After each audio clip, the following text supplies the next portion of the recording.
For this podcast episode, there is a full transcript available on the website. Go to storiesfrompalestine.info and you can read along.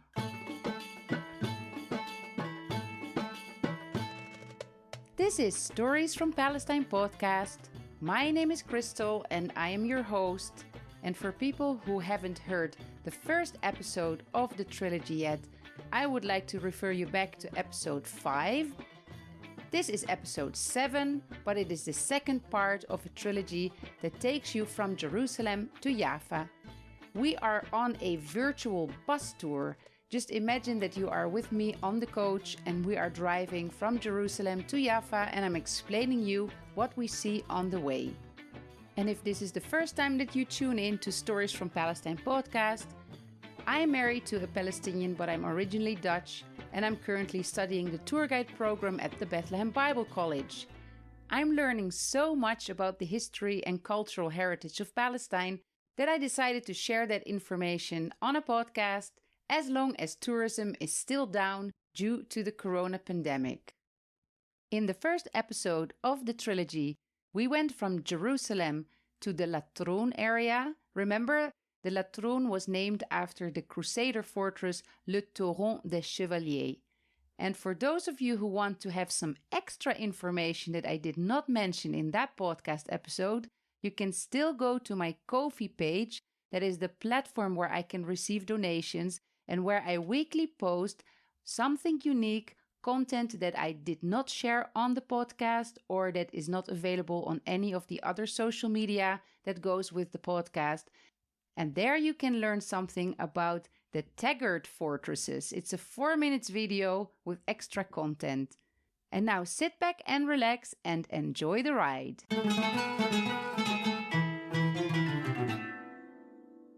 As we keep driving towards the west, we are passing by Abu Rosh on our right-hand side. And Abu Rosh is named after a family, the Abu Rosh family, that is said to have migrated in the 16th century from North Caucasia, which is the area between the Black Sea and the Caspian Sea, where is now Armenia, Azerbaijan, Georgia. And the family themselves claim that they fought with the Ottoman Sultan Selim I, who was the Sultan who was the first ruler over Palestine after the defeat of the Mamluks in 1516. And the Abu Rosh clan, they had a special position during the Ottoman time. They were the ones who levied taxes on travelers. So any pilgrim, any merchant, clergy that was passing over the main road by Abu Rosh had to pay taxes to the Abu Rosh clan, who would then pay part of that taxes to the Ottoman Sultan. It is also interesting that Abu Rosh in 1948, during the Nakba, had most of its villagers who left the town returned, unlike most of the other Palestinian villages where the inhabitants were never allowed to come back. And this was partially explained by a village elder who was interviewed by the Globe and Mail, who said that perhaps because of the history of feuding with the Arabs around us, we allied ourselves with the Jews against the British. We did not join the Arabs from the other villages who were attacking Jewish vehicles in 1947. So maybe because of their history coming from the Caucasus and being the people that were levying taxes on others, they did not have such a good relationship with other Palestinian clans around them. And so it is said that the Mukhtar of Abu Rosh had quite good relationships with the Zionist movement. Also, one of the Zionist brigades, the Hara'el Brigade, had its headquarters in Abu Rosh. So Abu Rosh was not depopulated in 1948 like the surrounding villages. And until today, they have a very good relation with the Jewish people in Israel. There is twice a year a music festival where people come together and play music together. Abu Rosh is also known among Jewish Israelis as the Hummus Capital. They actually got into the Guinness Book of Records for a little bit in 2010 when they made the largest dish of hummus that had a 6.1 diameter and was about 4,000 kilos of hummus. But then later in that same year, the Lebanese won the title back and they produced a plate of hummus that was almost double the size. And there is another funny story about Abu Rosh. One of his residents, called Hussein Jabir, buys every year around Passover all the leavened food, that is food that contains yeast, that is in Hebrew called chametz, from the state-owned companies, from the prison service, and from Israel's national emergency supply for $5,000, and then sells it back to the state of Israel after Passover. Because Passover is a Jewish feast in which they commemorate the exodus from Egypt, and they had to flee so fast that the bread did not have time to rise. So every year when they celebrate Passover and they commemorate this exodus for a whole week, they don't have any food that contains yeast in their house. So before the feast starts, they clean their whole house from all products that contain yeast. They even eat from a different set of plates. But all the state-owned yeast products, they didn't know what to do with that. And so they made this deal with Hussein Jabir from Abu Rosh, who owns all the leavened food products for that period of time and then sells it back to the state. Today, Abu Rosh has about 7,000 inhabitants. And Abu Rosh also has the second biggest mosque after the Aqsa Mosque in Jerusalem. The mosque looks like the typical Turkish mosques with 4 minarets and a golden dome in the middle. And the inside, the interior, has a lot of elements of the Chechen style because this mosque was partially sponsored by the Republic of Chechnya. You can see the mosque clearly from the highway, and I will post a picture on the website and on my social media. Now, Abu Rosh was known before as Kiryat al-Ainab, the village of grapes in Arabic, and in the Bible it was already known, this area, as Kiryat Yarim, which means the village of woods. And it is here that there are 2 important churches. One of them is related to the story of the Ark of the Covenant that I'm going to tell you, and the other one is related to the story of Emmaus that I'm also going to tell you. Remember, we are in the Holy Land and there are many stories related to the Bible, and there are many buildings today that relate back to those stories. And I know that some of you do like stories from the Bible, so here we go. There is a story that when the Israelite people, when they entered into the land of Canaan, they brought with them the Ark of the Covenant, which was the place where they believed that their God was present. And the Ark of the Covenant was kept for about 360 years in a place called Shiloh, which is currently in the West Bank, in an area between Ramallah and Nablus. And when the Israelites entered the land of Canaan, they were on a mission to conquer the land. They believed that God had promised it to them and that they had to conquer it from the people who were already living there. So they fought with many of the tribes that were already living in Canaan, and one of these tribes were the Philistines. And the Philistines were sea peoples that had arrived from the Mediterranean and that had settled mainly in the coastal region, but they were also sometimes working their way up north in the area. And so in one of the battles that happened in the northern part, near to Megiddo in Afek, the Israelites decided to bring the Ark of the Covenant with them to the battle. And this was mainly done by the 2 wicked sons of the high priest Eli, Hophni and Phinehas, who thought that bringing the Ark, bringing the presents to God, will help them conquer the Philistines. And the Philistines at first, they were scared. They thought, oh, they brought their God with them. You know, in that time, people did believe in many gods, and they would worship many different gods, and they would also respect the gods of other tribes. And so they thought that maybe if this is really a powerful God, it's not going to be good for us when this God is going to be part of the battle.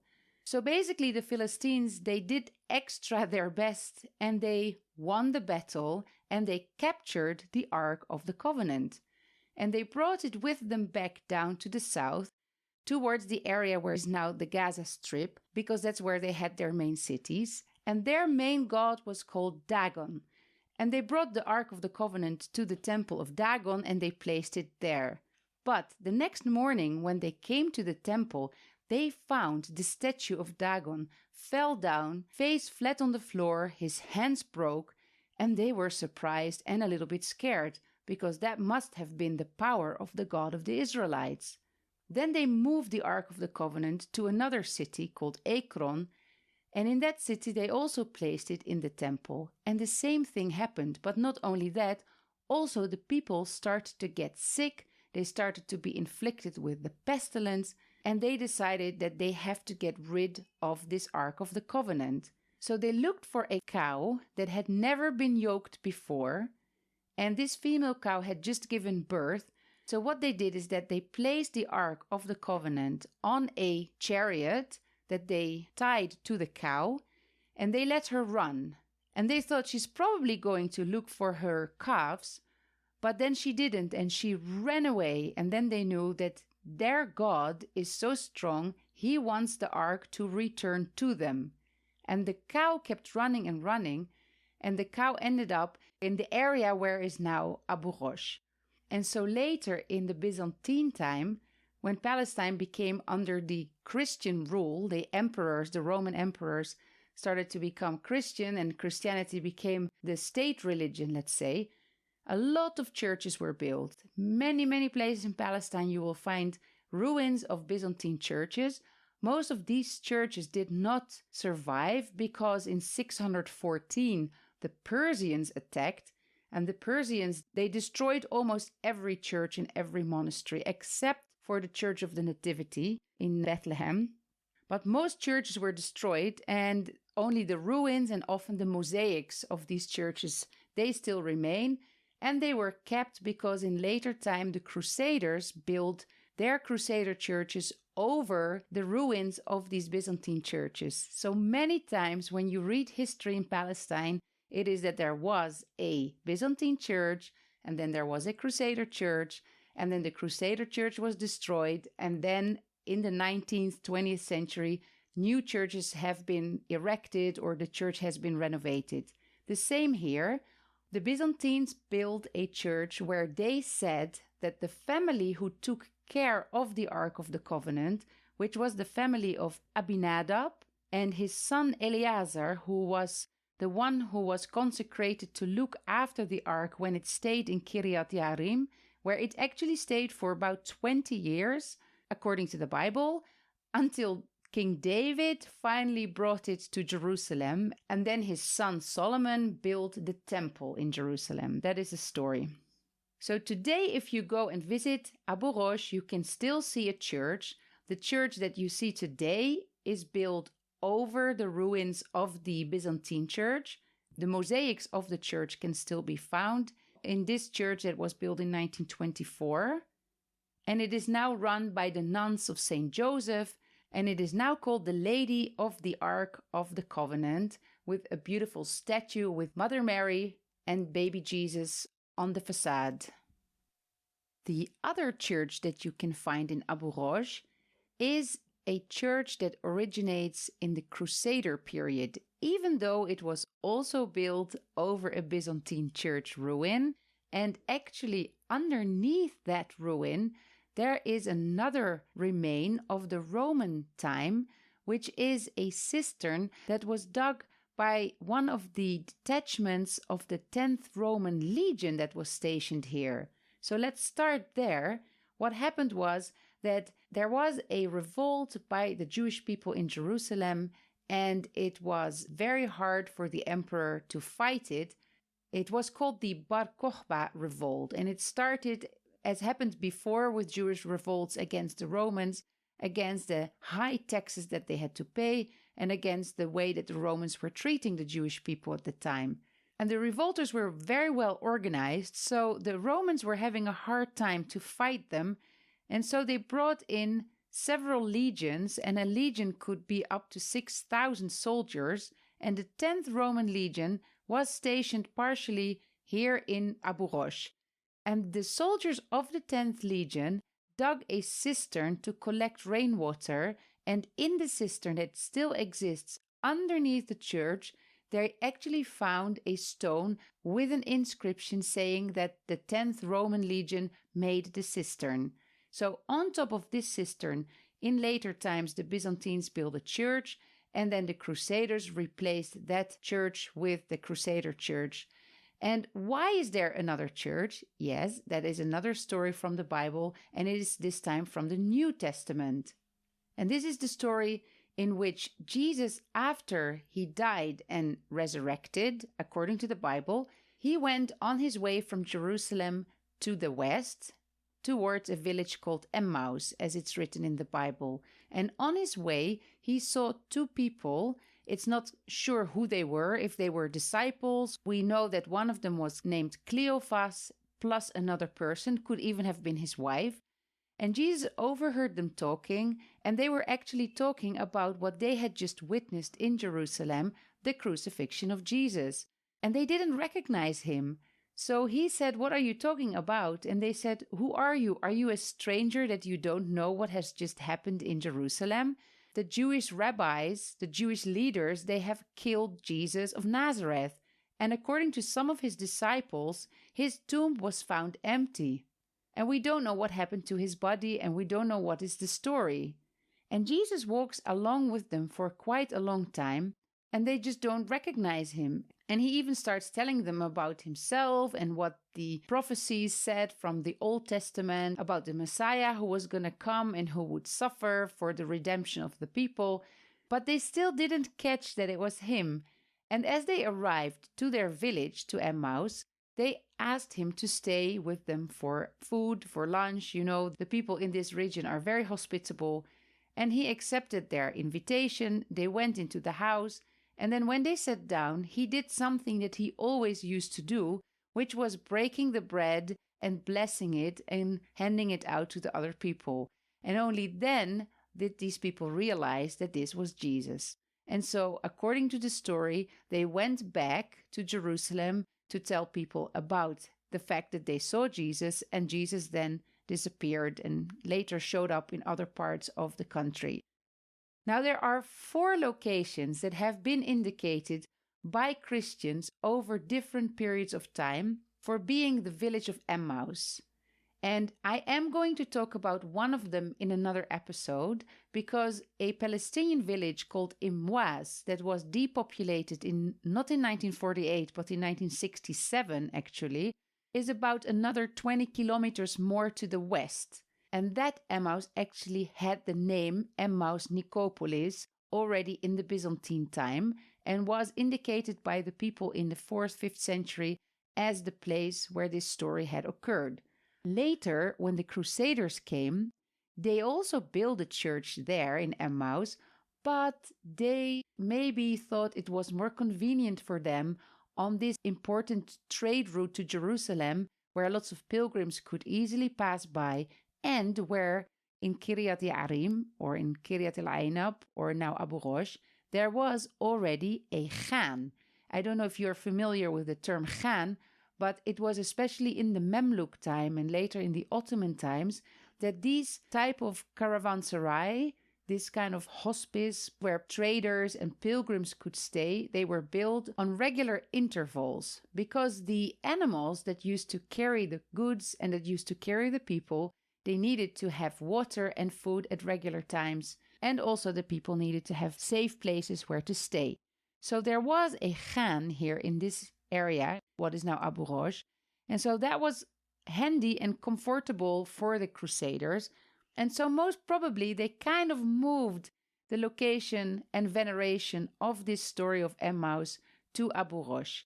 And the same happened later in history again, when the location was moved to a place called Qubayba, which is now in the West Bank, and which is the only of the 4 indicated places that Christians from the West Bank can visit.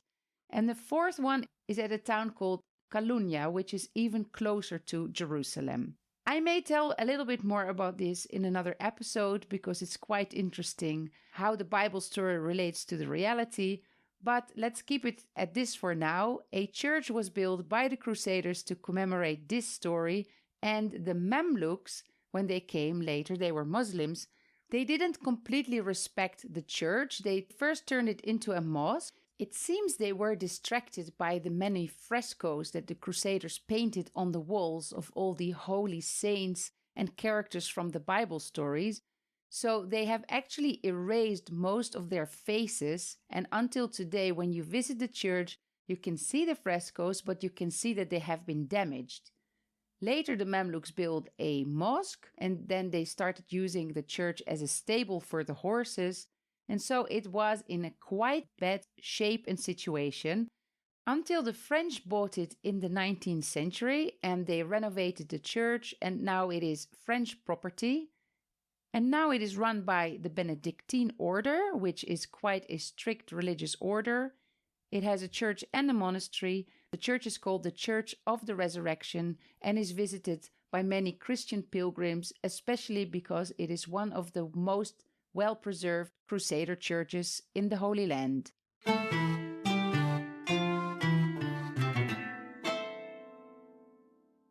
We are leaving Abu Rosh and we are moving on and going more westwards towards Jaffa. And on our way, we are going now to visit Lud.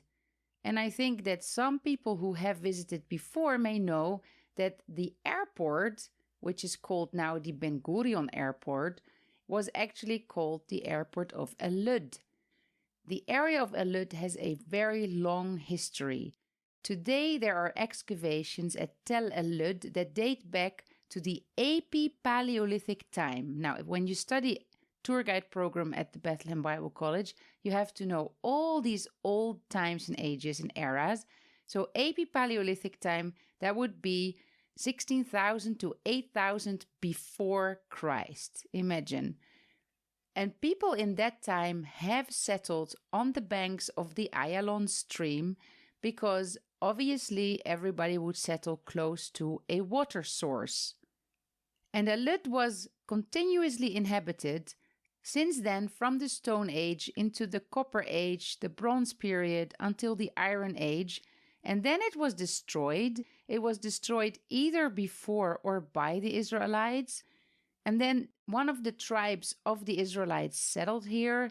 And then inhabitation of the area just continued. And why was it so important? Because it is on the main road we talked about between Jerusalem and Jaffa, and it was also very close to another important road, which is called the Via Maris, the Way of the Sea, which was a road that actually still exists until today, but in a more modern form, that is parallel to the coast, and it connected Egypt all the way to the northern parts of what is now Lebanon, to Phoenicia, where there was a lot of trade, and at Megiddo it would go towards the east, towards Damascus. So it was an important road for trade, but also postal road, and therefore a lot of towns in this area were thriving. In the Byzantine time, Lud actually got the status of a Roman city, and it was called both Lud, Lydda, and Diospolis. Dios meaning God in Latin, and polis meaning city, so the city of God. And that is because in 201 AD, Septimius Severus, the emperor, gave it the status of a Roman colony, and then he renamed it the City of God, and they found minted coins with in Greek inscription of this name Diospolis, and also, I don't know if you've heard about the Madaba Map, but in a church in Jordan, in Madaba, they found a mosaic floor that is basically a map of the region on which you can find almost all the cities and towns, including their most important buildings and especially churches that were built in the 5th, 6th century. So when you look at that map, you can see what were the important churches that were present in the 6th century. On that Madaba mosaic map, Lud is mentioned with all its three names, Lud, Lydda, and Diospolis. And then in the beginning of the Muslim era, So we're talking about around 634 after Christ when the first army started to arrive, and 638 when Jerusalem was captured. And the Muslims divided the area into different provinces or regions, and Lud became the capital of that region, and it was called Jund Philistine. There were several regions. There was Jund Kinasrin in the north, there was Jund Dimashq, Jund al-Homs, Jund al-Urdun, and then Jund Philistine. Lud was the capital in the beginning, and when we moved to Ramla, I will tell you how Lud lost its status to Ramla. Now, if people visit Lud, they visit it especially because of its connection with St. George. And St. George, I have to tell you this story because it's interesting and it is very important. Many Palestinian Christians also are called George, after George. And also in Arabic, his name is Khadr. So you will also find a lot of people by the name of Khadr. And it is interesting because the character of George, St. George, which is a Christian saint, is also intertwined with the character of a Muslim spirit, which is called the green spirit, which in Arabic is Al-Khadr, hence the name Khadr. So let me tell you the story. George was, according to tradition, a Roman soldier. He was also converted to Christianity, and he saw how many of the Christians, we're talking about the early Christian time, the 2nd century, they were suffering of persecution. So this is before the Roman emperors started to become Christians. He saw how the Christians were suffering and how they started to deny God out of fear. And then he decided to abandon his night dress. He sold everything he had or gave it away. And among the Romans, he declared his faith to the one God. Imagine, the Romans, they had a lot of different gods, and they did not accept the idea of monotheism. He was arrested, they trialed him, and then eventually he was executed.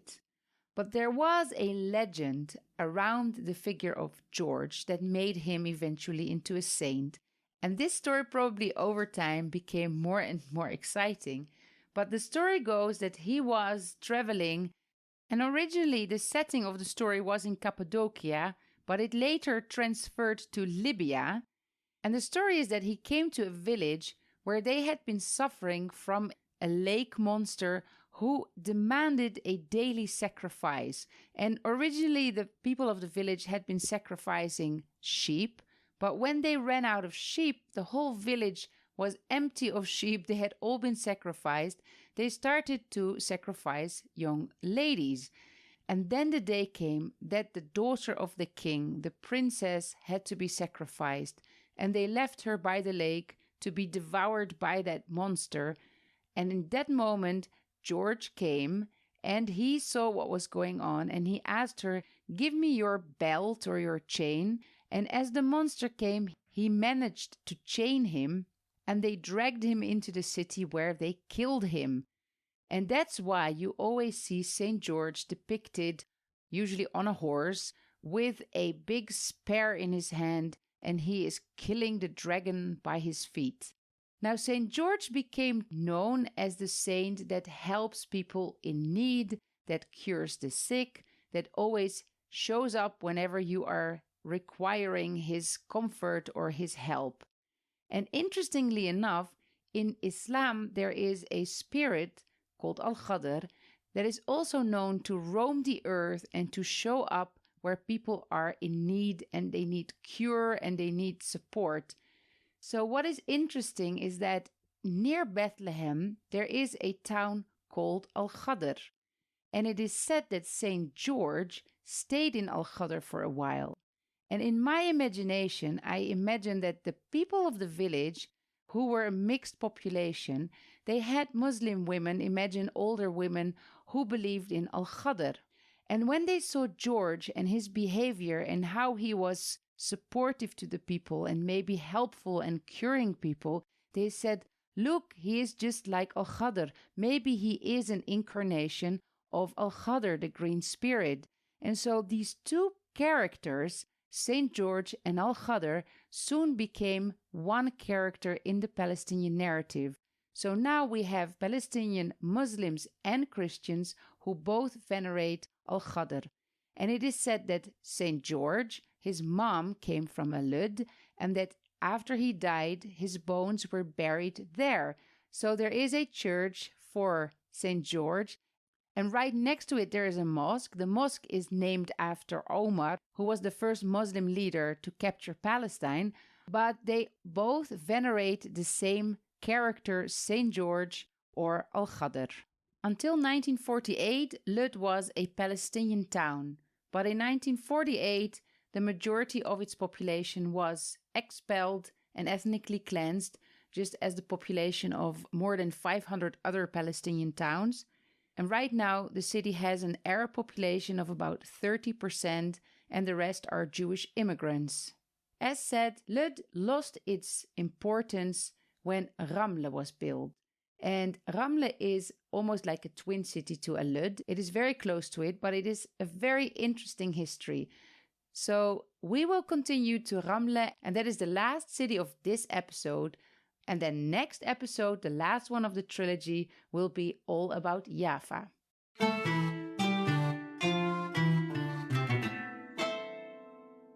Ramle is special in that it is the only city in Palestine that does not have a previous history previous to its establishment in the year 789 by the Umayyad leader Suleiman ibn Abdul Malik. And Suleiman was the son of Abdul Malik ibn Marwan, who is very famous here because he is the one who built the Dome of the Rock, the Golden Dome of the Rock in Jerusalem. And his other son, the brother of Suleiman, was the one who built the Qibli Mosque, which is very often referred to wrongly as the Aqsa Mosque. I will have to do a whole podcast episode about the Aqsa, and maybe even it has to be also a trilogy because there's so much to say about that. But in short, the Aqsa Mosque is the whole compound, the whole Haram al-Sharif, including the Dome of the Rock and the Qibli Mosque, which is the mosque with the grey dome. Suleiman saw that his father and his brother had built these big, important buildings, and he also wanted to do something important. He wanted to compete with his relatives. So he decided to build a completely new city, and he built it close to the capital, to Lud, and it was going to be his city that he kind of erected from the sand dunes of the coastal region where Ramle was built. And Ramle, in Arabic, Ramel, means sand. So he built it in the sandy area. And what makes it also very special is that there was no water source there. And that is probably one of the reasons why nobody had ever wanted to live there. So what he had to do, he had to make an aqueduct system to bring in water from a spring 12 kilometers south of the new city. And this is what he did.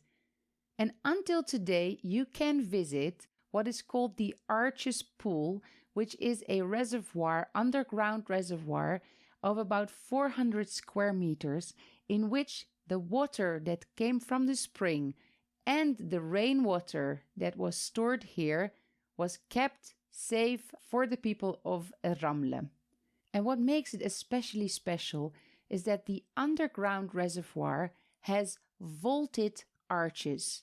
And we know these type of pointed vaulted arches in the Holy Land only from the Crusader time. But this is a proof that already the Abbasids, they knew this architecture construction. They knew how to build vaulted arches. And so now it is called the Arches Pool. You can visit it. And the nicest way to visit it is by going into one of the little boats that they have in the reservoir and just paddling around, looking up to the beautiful vaulted arches.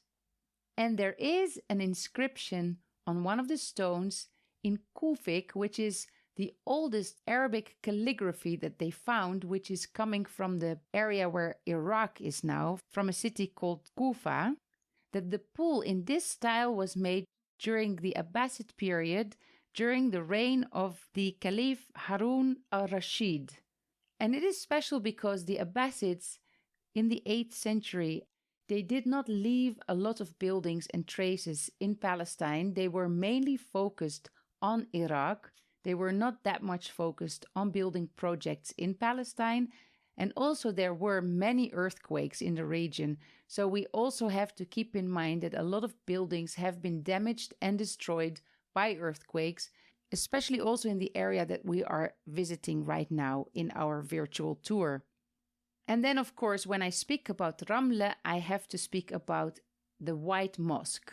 And the White Mosque is actually a tower that functioned as a minaret of a mosque, but most probably also functioned as a protective tower, as a defense tower, because if you look at it, and you can still see it until today, it has thick walls, it's a big tower, massive, and it has arrow slits. These are vertical openings in the walls in different heights, behind which a soldier could find protection and shoot at an enemy. This tower dates from the Mamluk time, so we're talking about the 13th century, and it was part of a complex of a mosque of which we don't see much more than just ruins.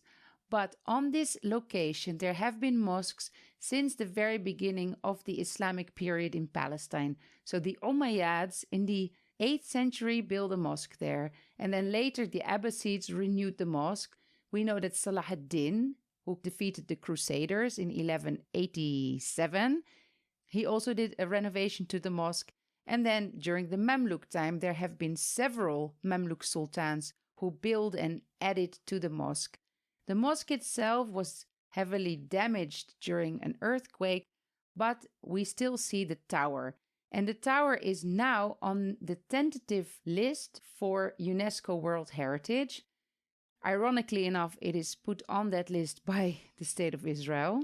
But for many Muslims, this is an important mosque because they believe that the tomb of the Prophet Nabi Saleh is here, and he is still venerated. He is one of the very early prophets that is venerated, a prophet that was before Prophet Muhammad, because in Islam they believe in several prophets and messengers of God.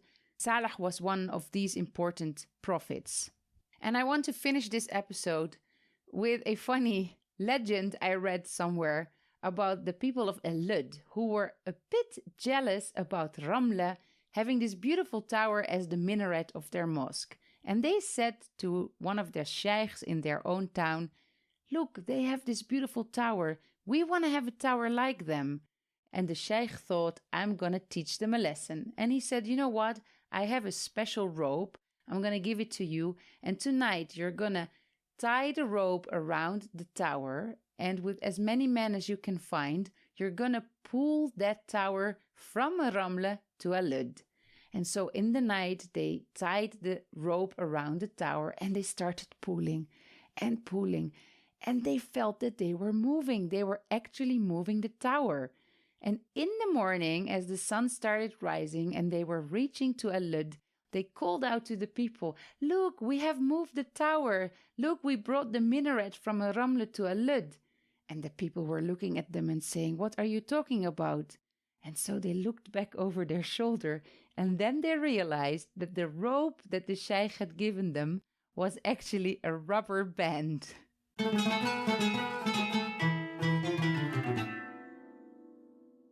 This was the second part of the trilogy From Jerusalem to Jaffa, and I hope you enjoyed the ride. Next week, you can listen to the last part about Jaffa, also called the Bride of the Sea. We will get off our virtual bus and have a virtual walk around the town.